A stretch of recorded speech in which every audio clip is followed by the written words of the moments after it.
Seryeng abot kamay na pangarap, nilalaro na lang?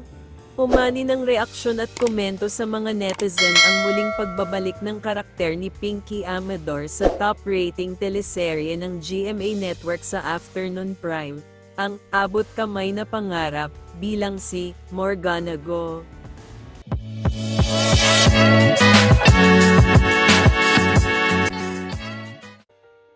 Ang nakakaloka kasi rito, pamilyar ang mga netizen sa linyahan ni Morgana na half-sister daw ni Moira Tanyag, ang original kontrabida sa serye, na sa mga nagdaang episode ay pinatay at ipina-cremate na nga. Pero makalipas ang ilang episodes, heto't muling nagbabalik si Pinky para manginis ulit sa karakter na Morgana Go, na lumaki raw sa farm at nag-homeschool sa pagtuturo ng isang teacher Jubilin.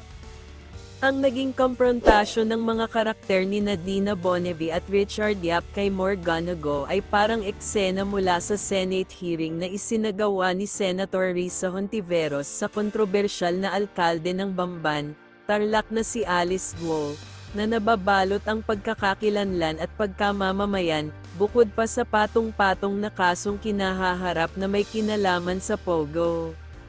Say ng mga netizen, nararapat na raw tapusin ang nabanggit na serye dahil masyado ng pinahahaba at kung saan-saan na raw napupunta ang istorya.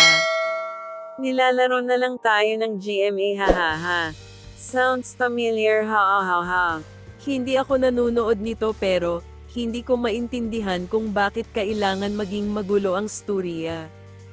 Hindi na naabot ni Annalyn yung pangarap niya, hahaha. Hindi naabot kamay ang mga pangarap kasi humaba na ng humaba, hahaha. Dog show, hahaha, medical serye na masyado nang naoperahan, hahaha.